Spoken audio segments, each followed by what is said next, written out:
Andy, my dude, have you heard of the magical website builder known as Squarespace? Ugh, not another Squarespace ad. I feel like every podcast is sponsored by them. Hey, don't knock it till you try it. Yes, okay, it is overhyped, but actually it lives up to the hype. Squarespace is like a website fairy godmother. With a click of a button, your site transforms into a beautiful masterpiece. A website fairy godmother? That sounds interesting. What makes it so magical? Well, for starters, those slick templates make anyone look like a professional web designer. Pick one, customize the colors and fonts to match your brand, and voila. Plus, the drag and drop fluid engine is so easy, your grandma could build a site on Squarespace. Well, she did knit me a lovely scarf last Christmas. Maybe website design is next. Exactly. And when you're ready to sell your Nana's handmade scarves online, Squarespace has built-in e-commerce. Add a store with one click. Get flexible payment options. Then watch those sales roll in. And when she wants to teach others her steezy scarf skills, Squarespace's new courses feature is just the ticket. Nana can set up her curriculum and enrollments and payments in a snap and become the next e-knitting influencer. Oh, wow, you really sold me with the grandma angle. Sign me up for that free trial. Just go to thenextreel.com/Squarespace and transform your site into a beautiful Squarespace masterpiece. Well, thanks, Pete. Even though it's overhyped, Squarespace actually sounds perfect for Nana's site's needs. Appreciate the warning on the ads, though. I'll brace myself next time I listen to a podcast. Anytime. Let me know if you need any help getting that site up and running.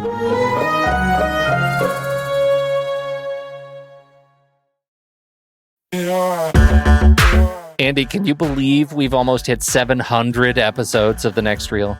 I know, it's crazy. And with all the other episodes in our family of podcasts, we are well over 1,200 episodes of movie conversation. It's really pretty amazing that we've gotten to have these in-depth movie chats every week for over a decade now. And we couldn't have done it without our loyal community of film fans. Their support over the years has meant so much. For sure. That reminds me, we should give the merch store a shout out. Buying shirts from thenextreel.com/merch is a great way listeners can continue to support the show. Plus, they get to sport our great designs. Absolutely. I think sometimes folks forget we have a variety of shirts, mugs, phone cases, and more available. In fact, a great place to start is with a shirt sporting the Next Reel's logo. We also have that classic Fast Times Spicoli Surf School tee, or the weirdly popular Rusty's European Tour shirt. The one from National Lampoon's European Vacation. Why is that so popular?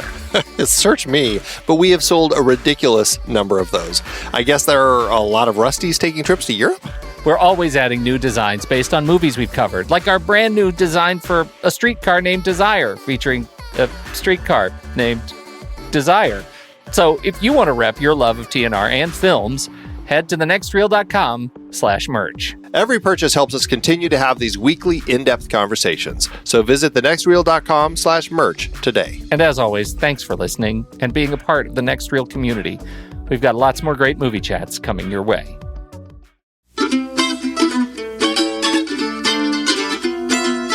This is The Next Reel, everybody. I'm Pete Wright, and that there is Andy Nelson. Liverwurst. And we spoil movies. Tonight on the show, the first Hitchcock film in the Next Reel collection. Spellbound shows us just how easy therapy and murder can be.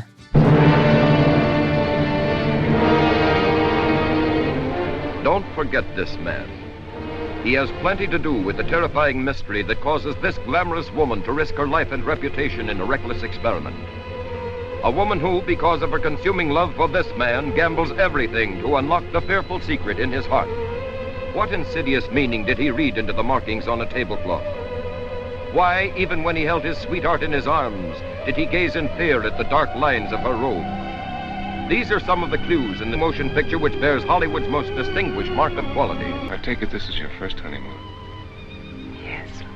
I mean, it would be if it were. We told you not to forget this man. He is Alfred Hitchcock, the famous director, whom you are not likely to forget after you see Spellbound. This episode, Andy, this gets a Hitchcock tag. It also gets, obviously, an Ingrid Bergman tag because it's the next in our Ingrid Bergman series. She plays the lovely and talented she's very talented, Dr. Constance Peterson. She's so talented, she's practically a mind reader, you might say. Dr. Constance Peterson, and it is a story of the time. What did you think of Spellbound? How did this first entry into the Next Reel's Hitchcock collection hit you? Well, it's not one of my favorite Hitchcock films, but I do enjoy it. That being said, it is a film I feel like you really need to take with a grain of salt when you watch it, because the psychiatric practices going on in the film aren't exactly like that strong. It's kind of funny, actually. You're so gentle, Dr. Nelson. You're a very gentle practitioner. I try. Yes. It's actually pretty interesting to watch in context of how this film fit into kind of psychiatry in film.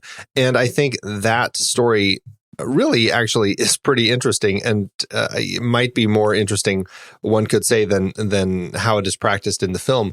But that being said, and I do really struggle with the romance between our protagonist and Gregory Peck when they fall in love, because it is such a just a cinematic love at first sight moment. And I guess it works in context of the story, but it's a little hard to buy. I much prefer kind of just the rest of the story, but even then, it's an entertaining story for some of its pieces, but it's not, like I said, one of my favorite Hitchcocks.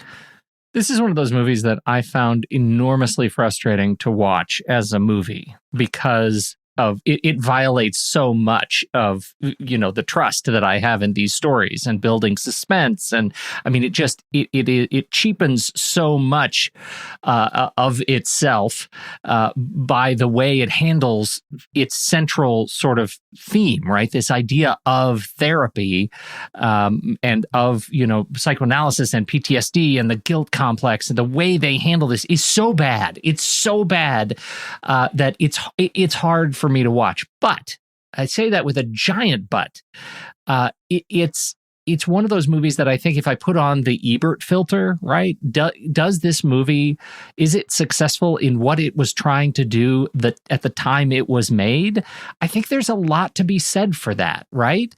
That this was a movie that was made at a time when, hundreds of thousands of soldiers were coming home from war with PTSD. Like, this was figuring out how to practice therapy, practice psychoanalysis on these people was very much of a time here in the history of therapy, practitioner, or like cognitive behavioral therapy, all of these things. This was a major theme of the 40s and 50s. And so for them to be attempting to take this on in this movie, knowing how little they even knew at the time of what would actually work on these people, and how Hitchcock was sort of, I would say, forced to simplify the themes and practices to make the movie. I think there's a lot to be said for what it was trying to do. And insofar as I don't enjoy watching the movie today for those reasons, I love what it was trying to say for the people it was trying to say it to. Does that make sense? Yeah, and I mean, it's an interesting story behind it as far as how it kind of came to be, because that's something that David O. Selznick, this is a Selznick picture. He had a contract with Hitchcock from the time of Rebecca, and this was one of the 3 films they did together. He really found psychoanalysis to be very effective for himself. And he wanted to make a story about psychoanalysis because he found it to be so effective. And much like the female psychiatrist that he was seeing, he wanted Hitchcock to kind of put this woman as kind of the protagonist of this story, loosely based on this book that it's so funny how it says it in the credits. It's not even really based on it. What does it say? Suggested by. Yeah. Right? The Suggested House by of Dr. Edwards. Exactly. So it's only loosely based on it because, Selznick really wanted to do this story about psychotherapy because he was finding it so useful. he required Hitchcock to use his own psychiatrist, May E. Rom, to be the advisor for the film. Now, Hitchcock wasn't a big fan. He apparently clashed with her quite a bit and would often tell her things when she would suggest things need to be a certain way. In his perfect Hitchcock droll way, he would say, "My dear, it is only a movie." And so just very much dismiss her. And but still, she became kind of this figure in Hollywood, which I think is really interesting. At the time, people were kind of looking for more of this sort of thing. And she very much became this figure in Hollywood who, it was a man's world, kind of the world of psychiatry, but she had kind of become a star in it, largely because of this. And she was, not just kind of the advisor for Hollywood to show how to depict this sort of thing in films, but also ended up kind of going to parties all over the place. And she had tons of stars and filmmakers as patients. It was very much one of these sorts of things where she really kind of fit into that world. And I think, I don't know, I find it to be really interesting that the way that psychoanalysis fits into the film, it ends up becoming an interesting blend of how psychoanalysis actually worked at the time and the way that people kind of thought of it and the study of dreams and all this stuff. And to the point where there were some things that she actually told Hitchcock that he couldn't include, or technically, I guess she would tell Selznick and he would tell Hitchcock. There was a dream involving Gregory Peck and Ingrid Bergman dancing. She said dancing in a dream is a symbol of sexual intercourse. And of course, because of that, the censors, Selznick ordered it eliminated.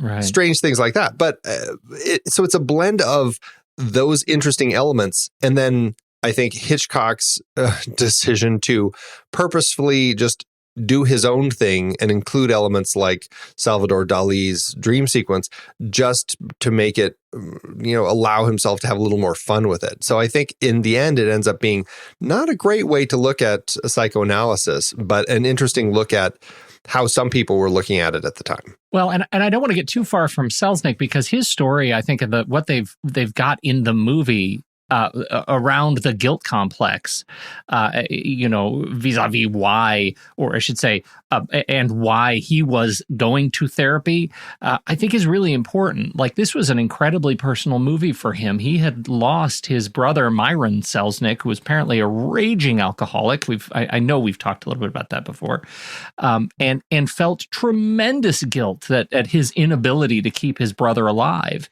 And so, when you see that flashback sequence when Gregory Peck has that memory of his brother sliding down the thing and impaling himself on the fence, that's a horrific sort of but metaphor that's very close to David's Selznick's life, and as he carried the guilt for losing his brother. So you can kind of see why this movie was so important to him, and also not to call upon your Hitchcock impression again, but also why Hitchcock as a filmmaker might not be as interested in just airing the analysis of his producer, in his film.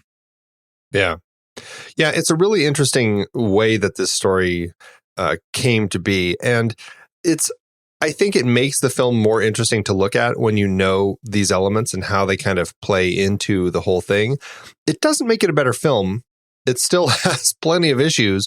But I don't know. It's one of those, I find it a very easy watch. I enjoy a lot of elements in it. I enjoy a number of the characters and the relationships, and I enjoy the craziness of watching this odd psychotherapy and the way that these sessions play out, and this constant need of Constance, Dr. Constance, to kind of help this patient who ostensibly is a murderer, yet she's in love with him and is just like, I'm going to help you. And it's a strange little movie. It really Totally unbelievable. Totally unbelievable as a therapist. And she has a terrible choice in men. It's just not good. I don't know, it's even hard to ask this question, right? Like, what do you think of Bergman's performance in this terrible, terrible role? Well, I actually don't think it's a terrible role. I think the love story is what's terrible, but I actually really like, and I think I can see why she probably chose it, because it's a really interesting opportunity to play a female in a male's world who is very much in kind of a power position. And I think it's actually really exciting to see that play out. I am frustrated, and I'm sure this is what you were just alluding to, by the way that the love story plays out and the frustrating way that it ends up kind of diminishing her character a little bit. Well, that's exactly right. It's nonsense, and it's incredibly frustrating, and it betrays what otherwise could have been that strong role that you're talking about, that role that I'm going to call the fantasy therapist that we could have gotten.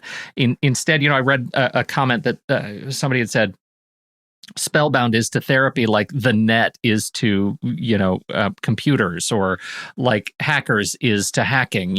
It's just nonsense by today's eyes. And that, I think, it was so close to giving us something that I think would give us a character with agency, and in fact, it makes me really want to see a movie like this, or this film remade, with sort of today's practices and standards and today's understanding of what this stuff is, because I think it would be a much better movie. As it stands, Bergman is, she is berated as a woman, right?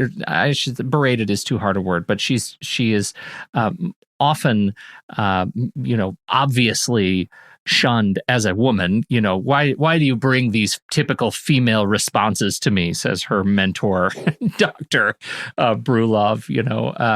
They're all every one of the male characters, you can tell, are putting her down. She doesn't really have a comeback to that, right? She just oozes through scenes and loves her fancy clothes, as she says on the train. I mean, she's just one hair flick away from removing her glasses and being the princess transformation. And I find that frustrating. Well, it's frustrating. It's actually, I found it to be, I think I'm there with you, but I also border on this line between it's frustrating, but I know that Hitchcock does some interesting things with his female characters. Granted, he is very much kind of that. We've talked about the male gaze and everything, but and the way that he kind of obsesses over the way that he portrays his females in his film.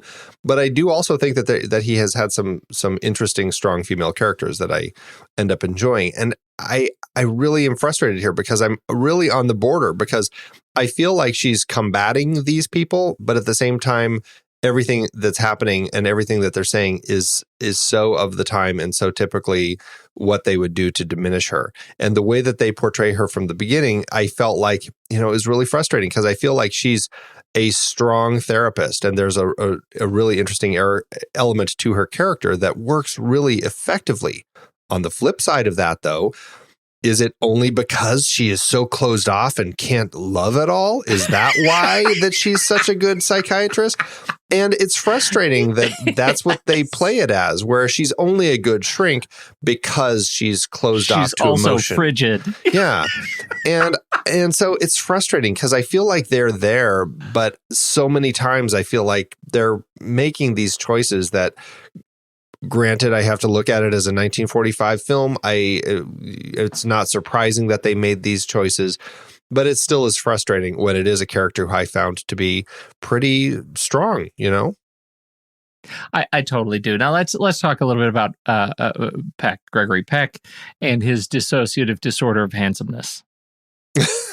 It's really interesting. Gregory Peck, I can't help but agreeing with the interview between Francois Truffaut and Alfred Hitchcock, which is, very famous interview that was released in a wonderful book, Hitchcock Truffaut, that kind of broke it all down, and actually subsequently a film. But we're talking about Gregory Peck, and I think that it's pretty. I don't know. I feel that Gregory Peck is a little bit of a weak actor in Hitchcock's films. And I think that that's something that Truffaut kind of pointed out to Hitchcock. He said, another serious weakness of this film, and this also applies to the Paradigm Case, is Gregory Peck. Whereas Ingrid Bergman is an extraordinary actress, ideally well-suited to your style, Gregory Peck isn't a Hitchcockian actor. He's shallow for one, but the main thing is the lack of expression in his eyes. And I don't know if I wholeheartedly agree with kind of how he's describing Gregory Peck, because I do think there's a lot of interesting performances Peck has done since this film. But I do feel that maybe he's not the best actor for Hitchcock's films. He's not the Jimmy Stewart or the Cary Grant, and he ends up being an actor that I struggle with a little bit in this film. Yeah, I don't know how to approach this one, because I don't have as much of a problem with him in this film. Maybe he does parade around like he is made of beautiful, beautiful wax. I do agree that there is a sense of expressionlessness on his face, and I think he becomes a bit of a buffoon when he is asked to be in a trance-like state, right? When he sees the lines and the white bedding, and he has to do his little, catatonic act. He struggles with that. I struggle with him there. But I do find him incredibly charming, and I think he comes with,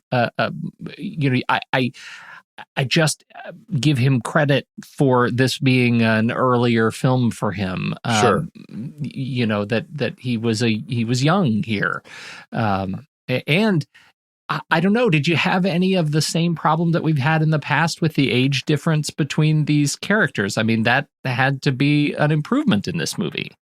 Yeah, very much so. I mean, they're practically the same age. I mean, who'd have thought that they could cast actors that were practically the same age to work together?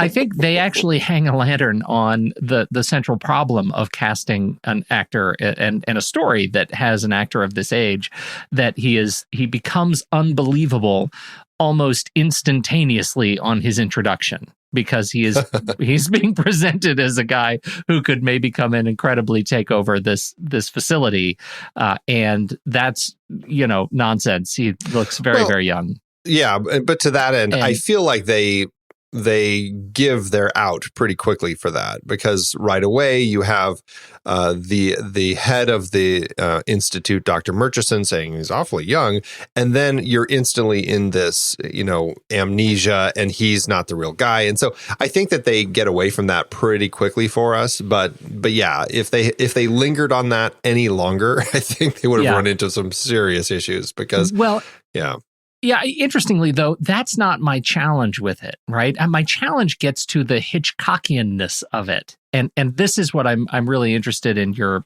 take on, because I know you're in the middle of doing some Hitchcock review on your end, and so I'm curious, because when he walks in and we are introduced to him, and he's so young and vibrant, and all of these doctors somehow are able to just kind of, oh well, yes he is, well that's weird, they kind of move on. The problem is I'm already out of the suspense of it, right?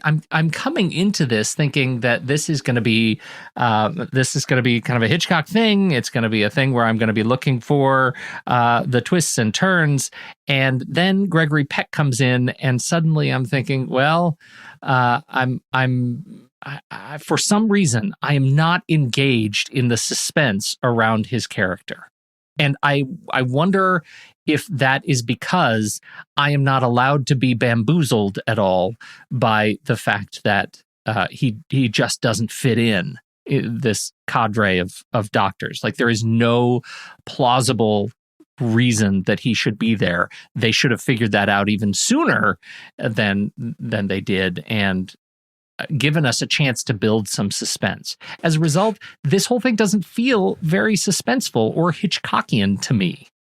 Until I have a few scenes, but anyway, go ahead. No, and I definitely see what you're saying. And I think that the main issue that we have is that he ends up being largely the MacGuffin here, and kind of the story of how he kind of ended up fitting into this role.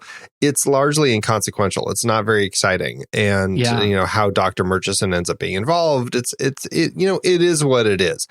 It ends up kind of being pretty passable as far as mysteries go, and I think Gregory Peck, watching him come into the facility and play the role of the doctor, you're right. It might have been stronger if he came in as a young new doctor instead of the head of the institute. And if they had found a way to write him in where it would have been a more logical position for him to kind of be entering, where we could have bought it, and it would have, albeit it would have been a short period still between kind of the setup and the payoff as far as the mystery behind his character, but at least it would have been something that you could have bought more, and that could have helped. Well, it allows for a little bit of that insidiousness, right? It's that first narrative betrayal where we're looking at where we get to be surprised with our, focal sort of characters, that this character isn't who he seems to be, right? Yeah. And I get none of that in this movie. Immediately, Gregory Peck walks in, and I'm thinking, well, he's not who he seems to be. And I feel like it's a pretty significant missed opportunity pretty early in the film. So I don't want to belabor that too much, but I think you get my issue. How does this live up to the rest of our sort of standards for Hitchcock mysteries? It's not as strong. I mean, it still is an interesting one. I guess I would call it kind of B-level Hitchcock as far as looking at the films that he's done and kind of what he's doing with them. As you mentioned, I have been going through and rewatching. I have my own little challenge. I'm rewatching all of Hitchcock's sound films, all the ones that he had made starting back in England and then moving over to moving over to Hollywood. And this is pretty far down the list of the films that he's made. I mean, this is the 1, 2, 3, 4, 5, 6, 7, 8th film that he's made in Hollywood.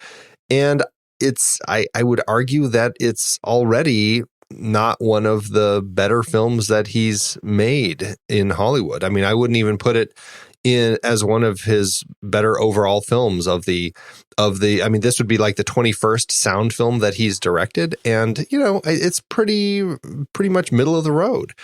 Is that because of the Selznick connection and the way that Selznick likes to really influence the way that the films that he's producing are made, and because he's very much a dictator when it comes to that?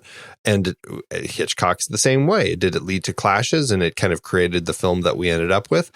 I don't know, but it doesn't land as one of his stronger films. I mean, he certainly, I think, has a lot of great British sound films that he did, and he'll certainly find his kind of the real groove for his films in the 50s and 60s in the States. But I don't know. I guess it's an interesting one. I find it very easy to watch. It's a very enjoyable film to watch. The performances, the dream sequence, there are elements in here that make it an enjoyable watch, but it's not one of his great mysteries. Well, we do get some of the really fun sort of Hitchcock kind of visual tropes that I quite like. And, one of them is that whole subjective camera. Like I love how often he puts us in the eyes of the characters that we're following. I think it does build intensity. We're going up the stairs. There's a lot of going up and down stairs in this thing because apparently all the doctors live together. It's like a boarding house, and I don't know. It's very strange, but it gives us a lot of opportunity for that sort of, dark house, creeping upstairs, looking under doors, that sort of experience. And it gives us the subjective camera of the final giant hand, big gun, which is, if you have a memory of this movie, it's likely because of the giant gun, right?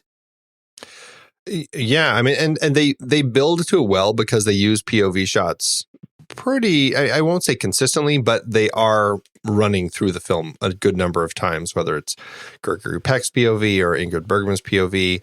And so by the time we get to this POV, it's another POV in a film that has a lot of POVs. So it's not a surprise, but what is a surprise is the way that POV plays out. And it is really fascinating because, as you said, it's this, I mean, it looks like basically we are, at this point, we are Dr. Murchison's POV looking at Dr. Peterson as she's walking out, and she's basically tempting him to shoot her, and she's like, "You're not going to do it," and she walks to the door, and we track her with the gun, and which is so interesting. Just coming, it's like we are now in the murderer's head, which is such a Hitchcockian thing to do. Yeah, and then seeing how he turns it. And then looks at it and then points it at himself and shoots and kills himself. And we are like, just like, it's an incredibly powerful and interesting way to play the scene out, and very Hitchcockian. And I think it's emphasized by the fact that when he shoots himself,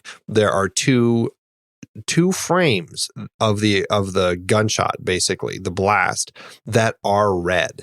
In a black and white film, when you have that, it just really hits you, and it's an incredibly powerful moment. I think that alone is something that makes this film stand out.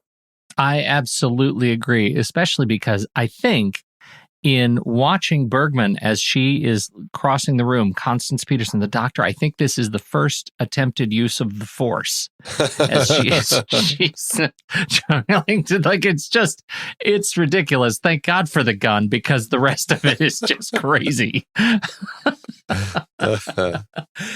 This film is also notable for its dream sequence, a dream sequence that was contributed to by the great Salvador Dalí. And we see only a fraction of it. Apparently when Hitchcock, I mean, he kind of had this idea. He wanted to bring Salvador Dalí in because of this whole idea of the psychoanalysis and all this sort of stuff, and do this whole dream sequence. And I don't think that Selznick was as keen on the idea. And by the time that it ended up happening, I mean, Hitchcock kind of put a plan in place with Dalí, and they came up with this really interesting dream sequence. Once it kind of came to happen, though, it was way too long for Selznick. And Hitchcock wasn't even around when they filmed it. William Cameron Menzies, who was the production designer way back in like Gone with the Wind, he ended up being the one that Selznick hired to shoot this thing and kind of build these crazy sets that were inspired by Dalí's images and direct the sequence. And Hitchcock was kind of already done with it. And it was the whole thing, apparently, according to Ingrid Bergman, she said it lasted 20 minutes. In the film, we only have 2 minutes. And so who knows exactly? But I did see something with there's a part where Ingrid Bergman is like dressed up as the goddess Diana in the dream at one point, and it's just like crazy, crazy stuff. So I would love to see it, but unfortunately, most people believe that all the footage that was excised no longer exists. They have found some production stills, but that's pretty much it, unfortunately. This is, I can't help but sort of contextualize it. It's sort of like the dance scene in The Red Shoes. Right? It's this right. Sort of that takes us out of the film a little bit and gives us a little miniature experience inside the film. And I can see why they would trim that down.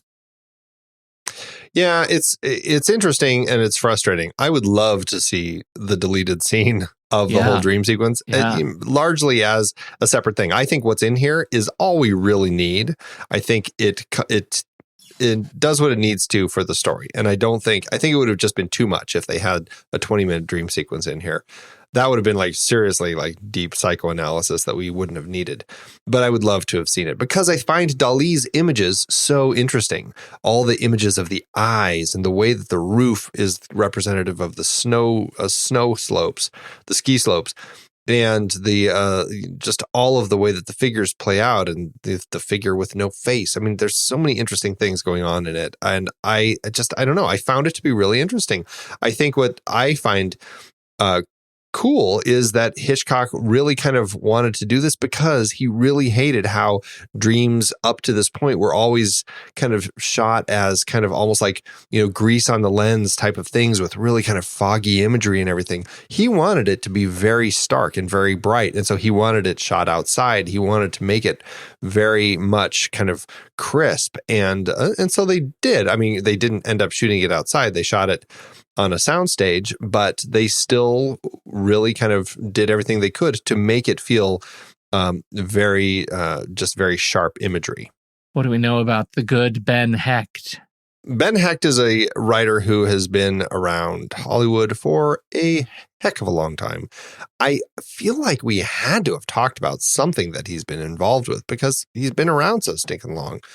And obviously we'll be talking about him next week when we talk about Notorious. I believe that we may have mentioned that he came on to Gone with the Wind per Selznick's request to do some doctoring with the script. He didn't receive any credit, but I feel like we might have brought him up in that context.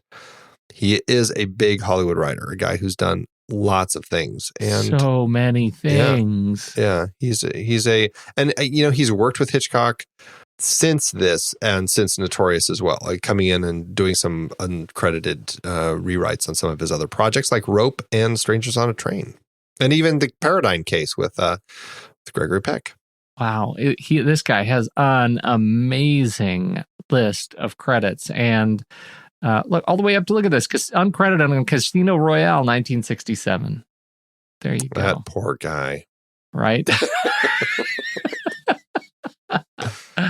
It's a fascinating career. And, in terms of, I don't even know, are we calling this an adaptation? The adaptation credit goes to Angus MacPhail, a weird sort of secondary, screenplay by Ben Hecht, adaptation by Angus MacPhail. It's such a strange thing. I feel, I don't know, reading about the book, I mean, the house of Dr. Edwards that this was based on, the basic plot is a psychiatrist at an asylum. It is about to get a new director, so that part is kind of the same, but the way that it plays out is it's one of these stories where everything's not what they say. And some people are, there's a lot of crazy going on here, basically. It's one of those sorts of stories. And I think it very much kind of holds, without having read the book, my understanding is the whole thing pretty much centers around this place and trying to figure out what's real. Who else in the cast struck you as interesting? I would like to open the bidding with Michael Chekhov as Dr. Alexander Brulov. Why is that? Because he amused me.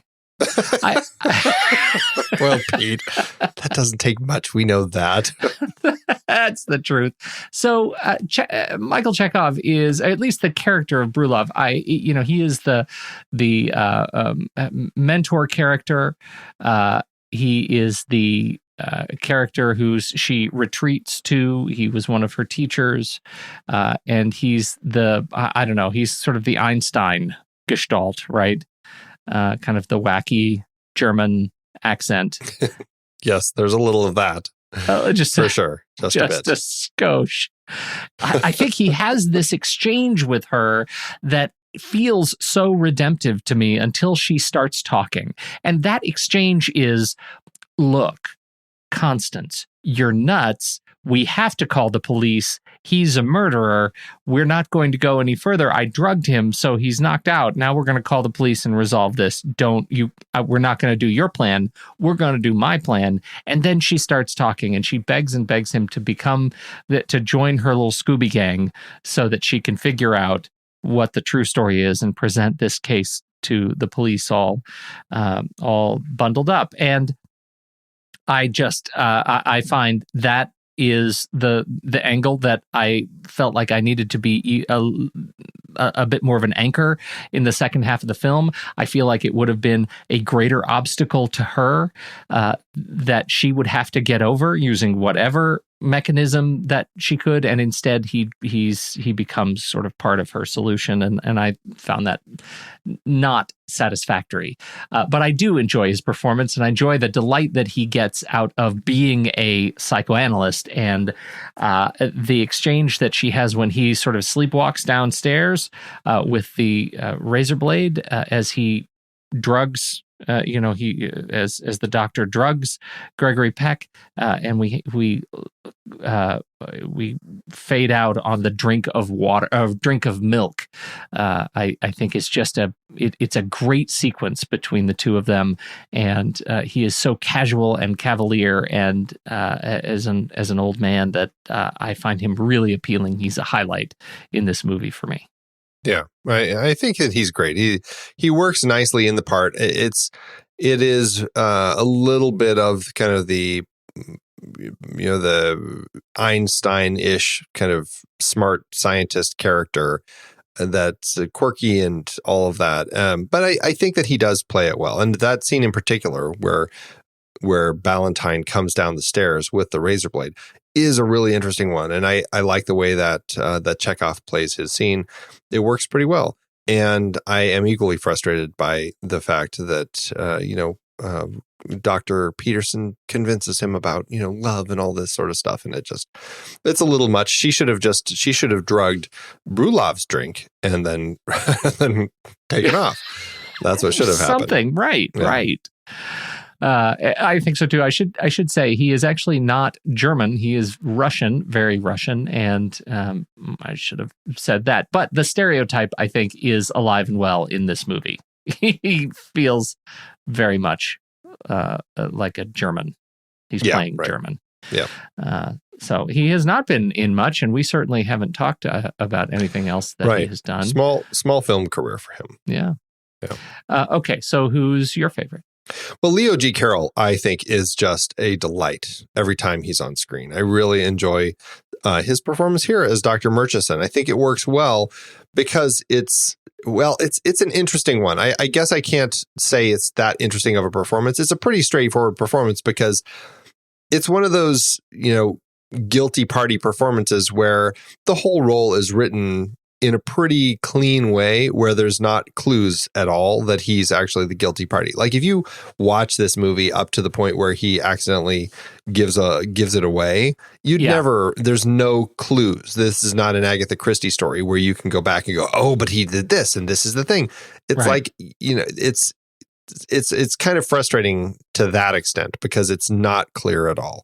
But I think that he does it well, and I think that his final performance with Ingrid Bergman at the end is really nice. And he is a character who has graced a number of Hitchcock films, and I think it's great to see him in, I believe this is his first Hitchcock. No, I take it back. He was in Rebecca as well.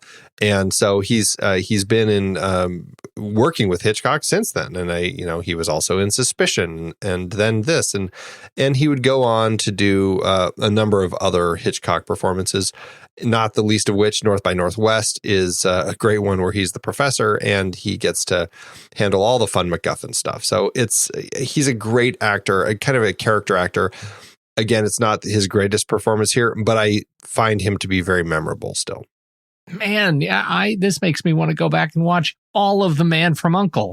He was Alexander Waverly, Quentin Lester Baldwin in and Quentin Lester Baldwin in The Man from U.N.C.L.E. All 105 episodes. That's a lot of watching. Yeah. Oh man. Yeah. He's one of those guys. Professor, spy. He's police officer. He's that guy in these movies. Nice, robust list of credits there. Well, speaking of cast, I think that now that we're entering the world of Hitchcock, we can't really continue without talking about Hitchcock's cameo because he did that in a good number of his films. And certainly we have the cameo in this film. What I find interesting about this cameo is that it actually was pointed out in the trailer twice. And even they do a freeze frame on it. And the narrator is like, no, this ordinary man is the film's director. They make it so clear that this is the cameo, because I think by this point, Hitchcock was kind of done with doing these cameos, but everyone expected it. And so he kept doing it and did it pretty early in the film just to get it out of the way. Yeah, I was wondering if that violates some sort of rule. Is it technically at this point a cameo, since they call it out so obviously in the very trailer for the film? Oh, sure. I mean, it still is a little performance, a little special performance, which largely is what a cameo is. So It's not, it doesn't need to be a surprise or anything. But, he's coming out of an elevator. This is when Constance goes to New York and she's waiting at the Empire State Hotel for Ballantyne to come out. And when the door opens, we see Hitchcock come out carrying a violin case and it walks off screen. And that's the extent of it. And he's smoking a cigar that's actually a human finger. Go watch it. You'll find it. It's there. Yes. Yes. All right. Camera by George Barnes. The man behind the camera. What do we think of George Barnes' work here? I feel like, it's frustrating. I think that there are better looking Hitchcock films. That being said, I think that they do some nice noirish kind of mystery. They're playing with the suspense, kind of the genre looks a lot of harsh shadows, especially when she's walking around the hospital at night and looking under the door, and we see the light under there. And there are moments that I think work fairly well. It's not the greatest, but I think that it's fitting in with kind of the looks that Hitchcock was largely getting when he first came to Hollywood. And I mean, this is a guy who worked with him on Rebecca. So there obviously was a little bit of some work together, which, I think they hadn't worked together since, which makes me think that he likely was somebody who worked at Selznick's studio and just kind of did films that kind of he was just a, one of part of the machine, just another cog, just kind of cranking through stuff. Well, when you look at the number of films per year that he averaged, right, through the 20s, 30s, 40s, he was that guy, right? He was just, spinning the reel. And, but to your point, I think they do a fine job of celebrating some of the noir look and playing with light and giving us, particularly, we've already talked about that one sequence when Ballantyne comes down those stairs. It's a haunting look. Sure. He gets down there. There's low camera. We're focused on the knife in the foreground, the razor blade in the foreground, as the doctor's walking around in the background. Like, you just never know when the hand's going to come up. It's one of the most intense sequences of the film, and I think it celebrates kind of what these guys did together to capture the Hitchcock that I love. Yeah. So, no, I think that's a fair point. The music, Andy. The music. Oh, my goodness, yes. What did you think of the music, and can we turn it up any louder? What's funny about the music is Hitchcock apparently wasn't a fan of it. And in fact, as I mentioned earlier, the book that Truffaut did with him, he brought up the scene when, I can't remember exactly where it is, but it's when they first kiss, actually. And Hitchcock, Truffaut says to Hitchcock, he says, there are some very beautiful scenes in the picture. For instance, the one showing the 7 doors opening after the kiss, and even the first meeting between Gregory Peck and Ingrid Bergman. That was so clearly love at first sight. And Hitchcock says, unfortunately, the violins begin to play just then. That was terrible.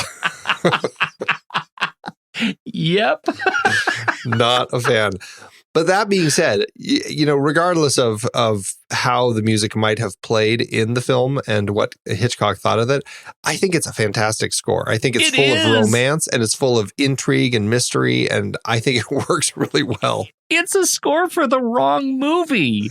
It's a good score that just doesn't work scene after scene after scene. She has this sequence where she's sneaking around and she's trying to scope out some stuff and things are coming clear to her all of a sudden, and she's starting to understand more. And this romantic theme keeps getting louder and louder, and I don't know what it's supposed to do. It's not building suspense. It's just annoying, and I want it to shut up, because that symphony playing in that little room as she's sneaking around is going to give her away, Andy. It's going to give her away. And I got mad and I thought, okay, this would be great as the soundtrack to like The Prince of Tides.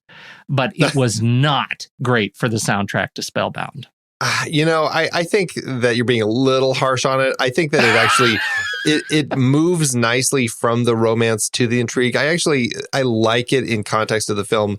It may be a little strong. I can see why Hitchcock said it gets in the way of his direction, but I don't know. I don't think it's quite that bad. And I love that there's a theremin in it. This is something that yes. that Miklos Rosa, this was he pioneered the use of it in scores starting here. And this was kind of, it was actually another score that he did this year, last weekend. Both of those included the theremin to the point where I think that they actually accused him of copying himself or reusing his own music, some of his cues in the two scores, which I think is pretty interesting.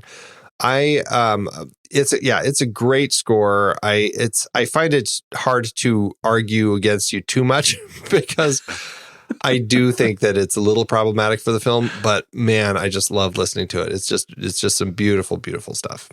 Well, and this Miklos Rosa has a connection to one of your very favorite composers. Yeah, absolutely, which I think is really interesting that his score here is what inspired Jerry Goldsmith to become a film composer, which I think it's got to count for something, man. For future theremin use abounds, thanks to that. Well, and it's interesting because Hitchcock would go on to work with Bernard Herrmann quite a bit after this. And Selznick wanted Bernard Herrmann to score this film, but he was unavailable. And that's why Miklos came on. And I don't think Hitchcock was thrilled. But hey, it worked great for Miklos, which, I mean, he won an Oscar for this. Again, because it's a great score. Yeah. It's just not good for this movie. Okay. How did it do in award season? Well, speaking of awards, as I just mentioned, Miklos did win the Academy Award for Best Music Scoring of a Dramatic or Comedy Picture for this film. It did get 5 other nominations that unfortunately it lost to. For Best Picture, it was nominated, but lost to, as I just mentioned, The Lost Weekend. Likewise, Billy Wilder won Best Director for The Lost Weekend, and Alfred Hitchcock did not get an Oscar for this one. The Best Actor in a Supporting Role, you'll be thrilled to hear that your man, Michael Chekhov, was nominated for Best Supporting Actor for his role in this film. I find that a little surprising. I didn't think it was Oscar worthy. I thought it was fine, but apparently they thought it was good enough to nominate, not good enough to win. He lost to James Dunn for A Tree Grows in Brooklyn. Brooklyn? That's the very literary version of Brooklyn. Yes, apparently. Tree Grows in Brooklyn. And we were just talking about the cinematography. It was nominated, and I think it's largely for scenes like the one that we talked about, where a Ballantyne comes down the stairs with the knife in his hand, and probably the dream sequence. Yeah. It did lose to The Picture of Dorian Gray. And last but not least, best effects, the special effects for the dream sequence here, lost to a film called Wonder Man. I haven't seen that. I haven't either. It's a Danny Kaye film. I'm really curious about it now. Wow. Yeah. Nope. Never heard of it. Add it to the list, intern. There you go. All right. How to do at the box office. Well, Hitchcock ended up with a budget of $1.5 million, which is about $20 million in today's dollars. The movie had a fitting premiere on Halloween, 1945, in New York City, before having a wider national release just after Christmas on December 28th, 1945, opposite Fritz Lang's Scarlet Street, another one we've talked about on the show. The movie went on to make just under $6.4 million, which is about $85.4 million in today's dollars. That proved a success for Hitch and his team, as it became the second highest grossing film in the U.S. that year, just behind The Bells of St. Mary's, earning an adjusted profit per finished minute of $588.6 thousand. Take it to the bank, Hitch. Yeah, it was the second of the 3 films that he was contractually obligated to do with Selznick. It would be a little bit of time before he'd get to the third one. And we'll probably talk about that next week when we talk about Notorious, because it was tied up in all of that as well. Well, I am glad we started talking about it. I think it's a showcase for, a weird character role that sometimes highlights the capability of our principal character, Ingrid Bergman. Mostly she's hidden behind kind of a lame romance story. Okay, is what it is. Now we have to find out where the rubber meets the road when we rank it. Let's do it. Head over to flickchart.com/thenextreel and you'll see the list of all the movies that we've talked about on this show. If you swipe over in your show notes and tap the word Flickchart, you'll be able to jump straight to this movie where you can add it to your Flickchart list and see how it stacks up to ours. First up, Spellbound or Rocky 3. I'll take Spellbound. This is already hard. Yep. I'm going to go with you on Spellbound, and I kind of regret it. That's funny. I thought I pegged you as a Rocky 3 man right there. Well, hopefully this will only make it easier now as we go through the rest of these. Spellbound or Fargo? Fargo. Definitely Fargo. Yeah. Spellbound or Mother? Mother from me too. I like the Spellbound poster. It has them hugging and he's holding the razor, and the tag on it is, "Will he kiss me or kill me?" Oh dear. Spellbound or Sweeney Todd, the Demon Barber of Fleet Street. There's a man who knows how to use a razor. That is a great opportunity for a razor joke. True. I'm going to be Sweeney Todd. Sweeney Todd from me too. Spellbound or Creepshow? Absolutely Creepshow. Creepshow. Spellbound or The Road Warrior? Absolutely The Road Warrior. Spellbound or Star Trek Beyond? Star Trek Beyond. Star Trek Beyond. Spellbound or The Lion in Winter? The Lion in Winter. I was wondering where you were going to go with this one. I will take The Lion in Winter as well. Spellbound or A Star is Born, 1937. Oh dear. I'm definitely taking A Star is Born. Okay, me too. Well, that puts Spellbound smack dab in the middle of our chart, 203 out of 405. Wow. Oh, that might become a block. I think it's going to be a new Spellbound block we're going to end up with. The Spellbound block. How did it do in your own ranking? This was one I feel like I've fluctuated in the past and even now on my rankings for this one, because it's one of those ones that I like. I have a lot of weird issues with. It's so strange. I feel like I'm at a 2.5, but I still give it a heart. Okay. Well, I started this whole conversation with a bit of a protective language around what I thought of this movie, that I had to put on the Ebert glasses. Does the film succeed at what it was trying to do in its universe? And I feel like I was able to do that for the duration of our conversation. And I should also add, I don't like living in that world at all. I think if it's a true classic film, it should stand the test of time. And this movie does not. For me, it landed at an 814 out of 1,087 on my Flickchart list. That, if I go by the algorithm for letterboxd.com/thenextreel, puts it at 1.5 stars. And I think I can be persuaded, if I think about the Hitchcock hopefulness of the movies to come in the 50s, I could give it a 2-star, but I'm not going to give it a heart on this one. I'm not going to go back and watch this again unless, it's part of another sort of project. It feels like a movie that was of its time, and I'm okay leaving it there. For me, it's a film I do still enjoy revisiting. I find it to be an interesting Hitchcock film to experience. It certainly is one that I will revisit because I've always enjoyed it. It's for all of its kind of crazy nonsense as far as how they're doing the psychoanalysis and analyzing the dreams and all that stuff. It's so silly, but I end up just, I go with it. And sure, it's like this kind of ridiculous, unbelievable, insta-love that they have here in this film. But even that, I'm just like, I just kind of go with the flow with the movie. And so I end up having a pretty easy time with it. For me, it ended up higher than I would have expected. It landed at 1,035 out of 4,142, which is like a 75%. Yeah. But I still don't find myself liking it that much, but I still enjoy watching it. And so I think that's the kind of the dilemma I end up with. And I think that's why I feel totally comfortable at a 2.5. And I also feel comfortable giving it the heart. So, all right. Well, we ended up pretty close, but I think our motivations were quite different. No, I think we ended up amusing. complete opposite. You were like on the bottom 75%. Like you're at 25% on your chart. I know, and yet, but we're a 2 and a 2.5 stars. That's not that far apart. Yeah, right, yeah. Right. So you're right. I am amused by that. Yeah. And anyway, it was a good movie to start with for Hitchcock, and I'm excited because where can we possibly go from here? Well, we are not going very far. We are going to go just a hop, skip, and a jump over to the next film with Ingrid Bergman and Alfred Hitchcock. We're going to be looking at Notorious. You're a fan of Notorious? I am. This is another one I haven't watched in a little while, and I'm curious how it's going to hold up because I really liked Spellbound, and I'm like, some issues with that one. But again, that's also why I'm going back and revisiting Hitchcock's films, because I'm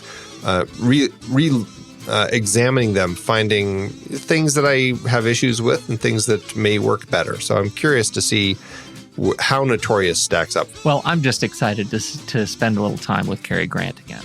That's always a good thing. And we can talk age differences some more and see where we land with that one. Woo-hoo. Well, if you want to hear more of us, but you can't wait until next week's show, check out our other show, The Marvel Movie Minute. We're talking about the films of the Marvel Cinematic Universe 1 minute at a time, starting with 2008's Iron Man. You can support that show and all of our shows over on thenextreel.com/Patreon, where you can also get access to our exclusive members-only weekend show, The Saturday Matinee. When the movie ends, our conversation begins.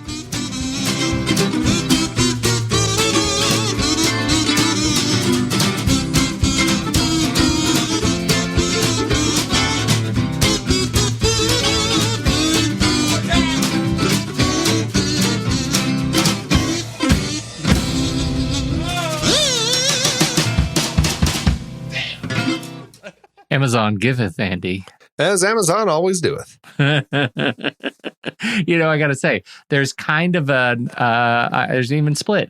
We've got 57% 5 stars, which is lower than I guess I would have expected. I felt like I would be an outlier, but it turns out I think there was a nice even long tail of people who didn't like the movie or had trouble with their DVDs.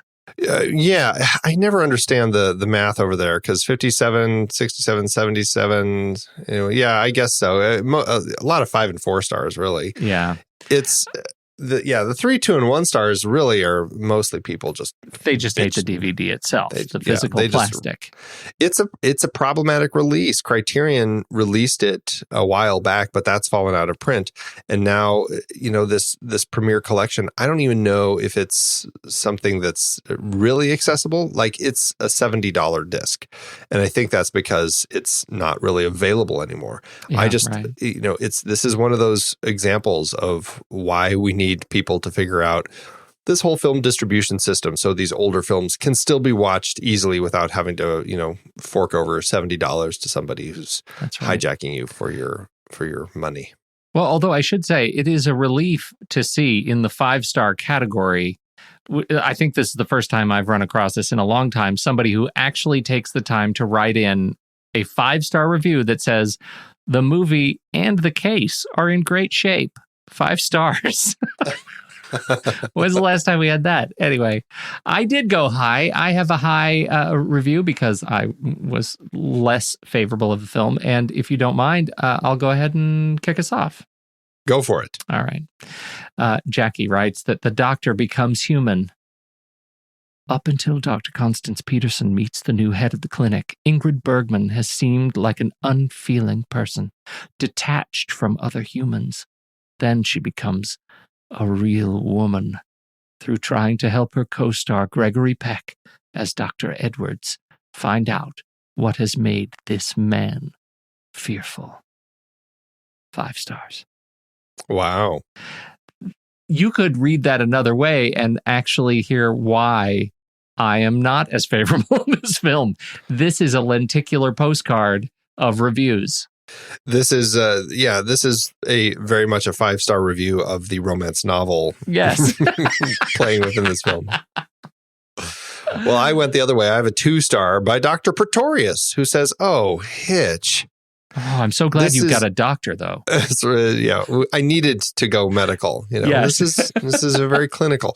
This is absolutely the worst Hitchcock film ever. There are some great visuals, and the Dalí scenes are superb, but the script and the acting are just embarrassing. I know that those are more naive times and that psychotherapy was kind of new to them, but really, how could anyone think that any psychoanalyst would act that way? I was just embarrassed for everyone involved. Wow. Yeah, It's a real personal affront. Yeah, this person really has a problem with poor psychotherapy depictions. We should figure out how to solve this problem. The problem of psychotherapy in film. Psychotherapy in film. Spin-off show, Next Reel and Your Shrink. Mm-hmm. I'm very excited. Thanks, Amazon. It is hard to believe that we have been having in-depth weekly conversations about movies since 2011. So many great movies, so many great conversations. But it's a lot of work. Producing this show week after week does require a lot behind the scenes. If you'd like to help support our efforts, one easy way is by using our Originals page when shopping for books and movies that we've covered.